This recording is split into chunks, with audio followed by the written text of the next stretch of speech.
सलाम आदाब दोस्तों, मैं डॉक्टर असदुद्दीन सिद्दीकी खोज इंडिया में आपका एक बार फिर स्वागत है। हम इस वक्त मौजूद हैं मंसर आर्कोलॉजिकल पार्क में। पिछले एपिसोड में आपने देखा, हमने आपको एक बौद्धकालीन विश्वविद्यालय दिखाया। इस एपिसोड में हम आपको नागार्जुना टेकरी की तरफ ले जा रहे हैं, लेकिन रास्ते में ये एक स्ट्रक्चर नज़र आता है, उसी तरीके का बना हुआ, उसी तरीके के सिमिलर ब्रिक्स से बना हुआ। इसके बारे में कहा जाता है कि ये निवास स्थान हुआ करता था। रानियों के रहने के लिए कुछ इतिहासकार कहते हैं कि एक छोटा सा यहाँ पर महलनुमा बनाया गया था। इसमें 6 कमरे अलग अलग थे। इस तरफ से इसका रास्ता हुआ करता था। आइए चलते हैं उस दूर पहाड़ी की ओर जिसे नागार्जुना टेकरी के नाम से जाना जाता है। हम वहाँ चलकर आपको बताएंगे कि नागार्जुना कौन थे और इस टेकरी में ऐसा क्या है। आइए मेरे साथ चलते हैं उस टेकरी की ओर। ये देखिए, चलते चलते हम आखिर उस स्थान पर पहुँच ही गए। ये सीढ़ियाँ जो जा रही हैं इस स्तूप की तरफ जा रही हैं। इसके बारे में कहा जाता है कि नागार्जुना की अस्थियाँ इसी स्तूप में दफन है। और ये देखिए, वहाँ और यहाँ में एक जो बेसिक फ़र्क नज़र आता है, अगर इस तरफ नज़र डालें आप, मैं कैमरामैन को कहूँगा दिखाएं, तो उसी तरीके की ब्रिक्स का इस्तेमाल हुआ है। लेकिन यहाँ पर देखिए आप, ये लाल पत्थर जो दिखाई दे रहा है, लाल बलूहा पत्थर है एक्चुअल में। इस इलाके में तो ये नज़र कहीं ना ही नहीं आता है। ये अरावली की पहाड़ियों से उत्तर में निकाला जाता है, लेकिन उसका यहाँ पर प्रयोग किया गया है। और ये जो आप देख रहे हैं, ये पहली सीढ़ी का पहला टप्पा जो आपको दिखाई देता है। अगर हम इसके ऊपर जाएं तो सबसे पहले हम कदम यहाँ रखते हैं, उसके बाद आगे बढ़ते हैं इस स्तूपा की ओर जाने के लिए। और एक चीज़ आपको मैं दिखाने की यहाँ कोशिश करता हूँ। ये देखिए, ये झाड़ियों को हटा दें तो यहाँ पर कुछ नक्शों निगार दिखाई देते हैं। दरअसल दोस्तों, इसके बारे में कहा जाता है कि चंद्रगुप्त मौर्य का निशान होता था। ये आधा चांद जो बना यहाँ पर दिखाई दे रहा है, देख रहे हैं आप, ये आधा चांद चंद्रगुप्त मौर्य के साम्राज्य की निशानी हुआ करती थी। और शुभ, जैसे जिस तरीके से आज भी दरवाजे पर कुछ शुभ चीज़ें लगाई जाती हैं, उस तरीके से ये बेल बूटियाँ वगैरह यहाँ पर बनाने की कोशिश की गई थी। हम सीढ़ियों से ऊपर नहीं जाएंगे, इस रास्ते से इस स्तूपा को बाहर की तरफ से पहले देखने की कोशिश करेंगे कि ये बाहर से कैसे दिखाई देता है। बहुत विशाल है और बहुत खूबसूरत है। कहते हैं इसके बारे में यहाँ पर बुद्ध की 2700 से ज़्यादा मूर्तियाँ इस पूरे प्रांगण से निकाली गई थी। इसका उत्खनन 1972 में आर्कोलॉजिकल सर्वे ऑफ इंडिया ने शुरू किया था। उसके बाद 1992 में भंते सुरई ससाई जी ने इस जगह पर खुदाई करवा के इतिहास की बहुत सारी परतें हटाई हैं। हालांकि 20वीं सदी की शुरुआत में ही अंग्रेज़ों ने इस स्थान को संरक्षित घोषित कर दिया था। आइए मेरे साथ, संभल कर कैमरामैन, आइए। ये देखिए, ये हम कितनी ऊंचाई पर हैं। यहाँ पर उसी तरीके की ब्रिक्स से, मैं कैमरामैन को कहूँगा कि दिखाए वो किस तरीके से गोलाई बनाकर एक डिज़ाइन बनाने की कोशिश की गई है। यहाँ अगर हम देखें, ये देखिए, काफ़ी दिलचस्प है ये जगह। इस पूरे इस स्तूपा को मैं कैमरामैन को कहूँगा कि नीचे आए हो और ये दिखाए, यहाँ दिखाए किस तरीके से चारों तरफ इस तरीके से गोलाई के ज़रिए, ज़िगज़ैग गोलाई में इसको बनाने की कोशिश की गई है इन पहाड़ों में, इन ब्रिक्स के साथ। संभल कर आइए कैमरामैन। देखिए, ये यहाँ पर सीढ़ियाँ हैं कुछ। अगर इस तरफ नज़र डालें तो चारों तरफ इस तरीके की चीज़ें दिखाई देती हैं। अगर हम यहाँ से नीचे जाने की कोशिश करते हैं, आइए,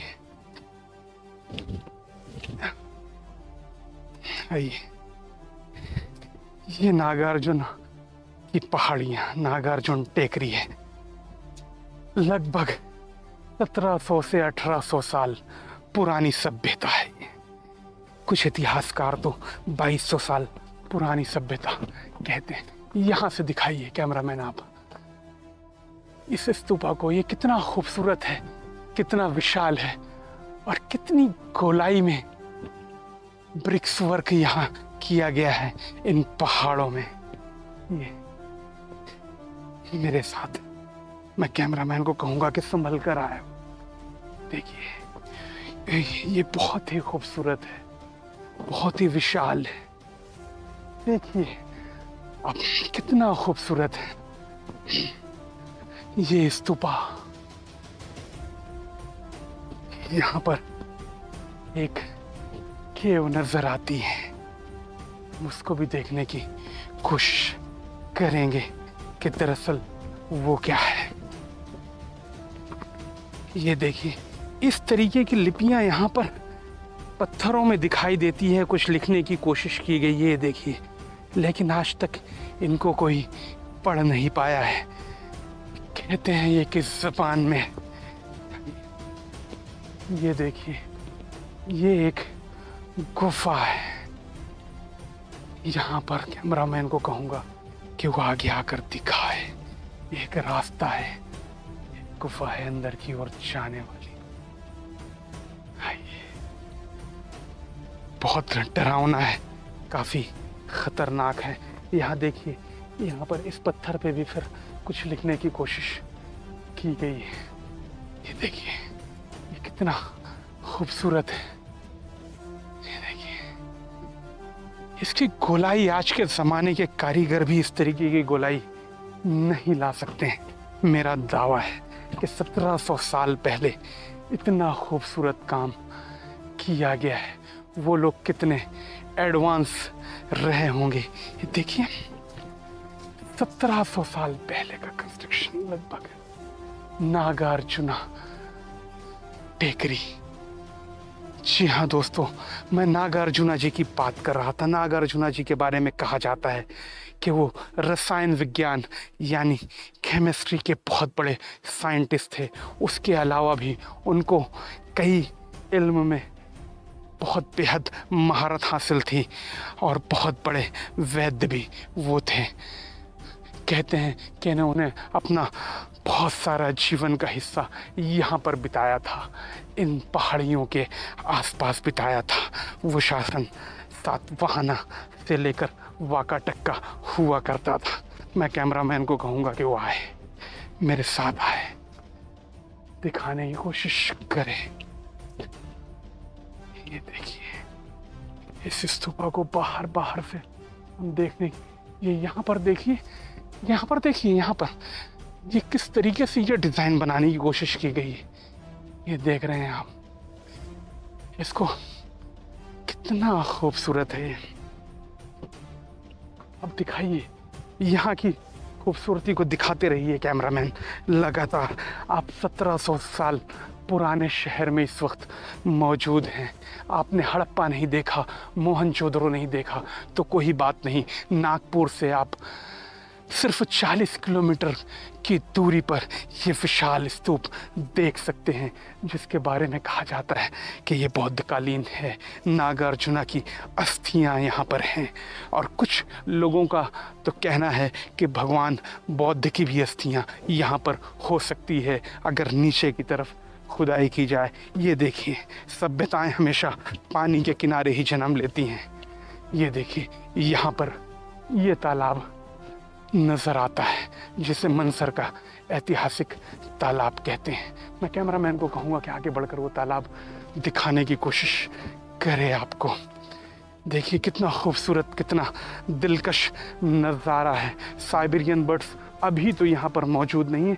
ये देखिए, अगर हम इस तरफ आते हैं तो यहाँ पर भी एक कंस्ट्रक्शन दिखाई देता है। जनरली तालाब का नज़ारा देखने के लिए हो सकता है यहाँ पर कुछ बनाया गया हो। हम काफ़ी नीचे आ गए हैं। उस बुलंदी को दिखाइए जो फाइनल है, जहाँ पर कहते हैं कि नागार्जुना की अस्थियाँ दफन है। आइए चलते हैं ऊपर की तरफ। ये बहुत ही दिलचस्प जगह है, बहुत ही खूबसूरत जगह है। बच्चों को लेकर फैमिली के साथ ज़रूर ये स्थान आप दिखाइए। नागपुर के इतने करीब है। देखिए एक वहाँ पर भी गुफानुमा एक दरवाज़ा दिखाई देता है, शायद वो अंदर की ओर जाता हो। अभी यहाँ पर बहुत कुछ खोज बाकी है, लेकिन पुरातत्व विभाग अभी फ़िलहाल में यहाँ पर कोई उत्खनन का काम नहीं कर रहा है।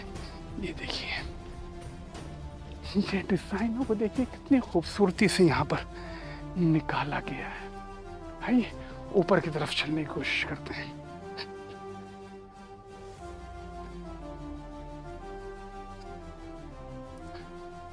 यहाँ से भी सीढ़ियाँ हैं। हम इन सीढ़ियों से कोशिश करेंगे ऊपर की तरफ जाने की।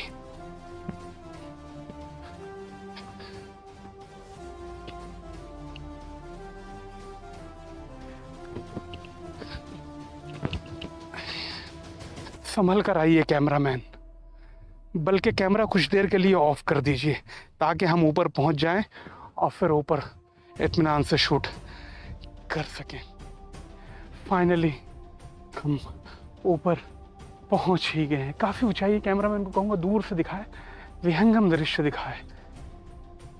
वो देखिए दूर मंसर का ऐतिहासिक तालाब, वो नेशनल हाईवे सामने, और उसके पीछे पके हुए धान के खेत नज़र आ रहे हैं। आइए हम लोग टॉप पर पहुंच ही गए हैं इस स्तूपा के। जी हाँ दोस्तों, इसके बारे में कहा जाता है कि ये ऐतिहासिक स्थल नागार्जुना की आखिरी आराम गाह थी। यहीं पर बैठकर उन्होंने तप किया था, यहीं पर बैठकर उन्होंने दुनिया को रसायन शास्त्र से अवगत कराया था। यह बौद्ध धर्म के अनुयायियों के लिए एक पवित्र स्थल है। काफ़ी ऊंचाई पर है, काफ़ी दिलचस्प है ये जगह। यहाँ पर बहुत कुछ है। अगर इत्मीनान से चारों तरफ इस पहाड़ी के घूम के देखा जाए तो शायद बहुत सारे ब्लॉक हमको दिखाई दें, बहुत सारे कक्ष दिखाई दें, क्योंकि हम लोग इस वक्त ज़मीन से काफ़ी ऊंचाई पर है। इसको नागार्जुना टेकरी कहा जाता है और भंते सुरई ससाई ने यहाँ पर बहुत खूबसूरत काम किया है। दरअसल दोस्तों कहते हैं कि इस स्थान से 2700 से ज़्यादा बौद्धकालीन अवशेष प्राप्त हुए थे, जिन्हें नागपुर के म्यूज़ियम में और यहाँ पर भंते जी के भी म्यूज़ियम में मनसर में जो स्थित है वहाँ पर रखा गया है। आप वहाँ पर भी जाकर इस स्थान के महत्व के बारे में पता कर सकते हैं। नीचे की ओर चलेंगे और इस 350 एकड़ के प्रांगण में एक स्थान पर कहते हैं कि एक शिव मंदिर या शिवलिंग भी मौजूद है, जिसे वाकाटक शासकों ने बनवाया था। हम चलेंगे, उतरने की कोशिश करते हैं उस स्थान पर। वो कहाँ पर है, यहाँ पर ढूंढेंगे और पता लगाएंगे कि वो स्थान कहाँ पर है। आप आइए, रास्ता देखते हैं उतरने का कहाँ है, क्योंकि हम लोग ये देखिए ये सीढ़ियाँ हैं, इन सीढ़ियों को पीले बलूहे पत्थर से बनाया गया है।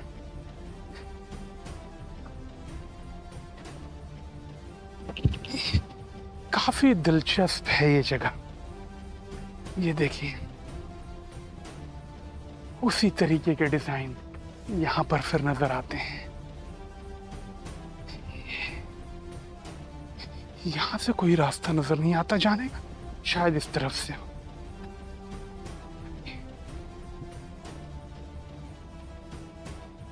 कैमरामैन को दिखाइए, ये भी एक कक्ष है, इसके ऊपर एक टीन डाल दिया गया है। शायद इसके अंदर कुछ रहा हो उसको संरक्षित करने की कोशिश की गई है। कैमरामैन दिखाइए इस कक्ष को जिसके ऊपर टीन डाला गया है पुरातत्व विभाग द्वारा। ये देखिए इस तरफ से आने की कोशिश करें कैमरा में। कई भागों में इसका निर्माण किया गया है। ये सीढ़ियां, जिन सीढ़ियों को हम छोड़ आए थे, पीछे की तरफ चले गए थे, दरअसल वो सीढ़ियां हमें वहां से यहाँ ले आती हैं। हम चलने की कोशिश कर रहे हैं शिवलिंग की तरफ, जो वाकाटक शासकों की निशानी है। चलिए हमारे साथ उस तरफ। फाइनली हम उस स्थान पर पहुंच ही गए 350 एकड़ में। चलते चलते हमारा दम फूलने लगा है। ये जो इमारत देख रहे हैं आप मेरे सामने, आपको नजर आ रही है, मैं कैमरामैन को कहूँगा कि पहले इसको बार बार आपको दिखाए। ये कमल के आकार की बहुत खूबसूरत छोटी सी इमारत जो आपको नज़र आती है, दरअसल ये एक शिव मंदिर इसको आप कह सकते हैं। कैमरामैन दिखाए, इसकी गोलाई दिखाए। ये दरअसल वाकाटक शासकों की यहाँ पर अंतिम निशानियाँ, और ये काफ़ी आधुनिक है। वहाँ के निर्माण और यहाँ के निर्माण में आप देखें तो आधुनिकता काफ़ी आ गई है। जैसे ये देखिए यहाँ पर ब्रिक्स में किस तरीके के डिज़ाइन बनाए गए हैं, छोटे छोटे ब्लॉक्स बनाए गए हैं काट के। उसके बाद इसको देखिए किस तरीके से गोल किया गया है, यहाँ पर ये तरीके से ओवरलैप किया गया है। इस तरीके से पंचकोणीय आकार में इस इमारत का निर्माण करने की कोशिश की गई है। ये बहुत खूबसूरत है। इसके अंदर कहते हैं कि एक शिवलिंग, हम वो भी आपको दिखाएंगे। दरअसल दोस्तों, ईसा से लगभग 100 साल पहले की जब से ये सभ्यता है, और 500 साल बाद तक की, यानी 2 डायनेस्टी सातवाहन और वाकाटक के पीरियड में इस इलाके में लोग बौद्धिज्म की तरफ भी थे, जैनिज्म को भी मानने वाले थे, और वैष्णव संप्रदाय के साथ साथ शैव मजहब को मानने वाले लोग भी बहुत बड़ी मात्रा में थे। कहा जाता है कि वाकाटक शासकों का धर्म शैव था, लेकिन उनकी माता, जिनका ताल्लुक चंद्रगुप्त परिवार से था, उनका धर्म वैष्णव था। लेकिन यहाँ पर ये शैव मजहब का एक तीर्थ स्थल है, एक शिवलिंग है। कैमरामैन को कहूँगा कि वो इन सीढ़ियों से जाकर आप लोगों को नज़दीक से दिखाए। देखिए इन सीढ़ियों को नज़दीक से देखिए, यहाँ पर भी रेड सैंडस्टोन नज़र आता है। चलिए आगे की तरफ। ये बहुत खूबसूरत इमारत है। ये देखिए यहाँ पर ये इसका गर्भगृह है, जहाँ पर ये शिवलिंग स्थापित है।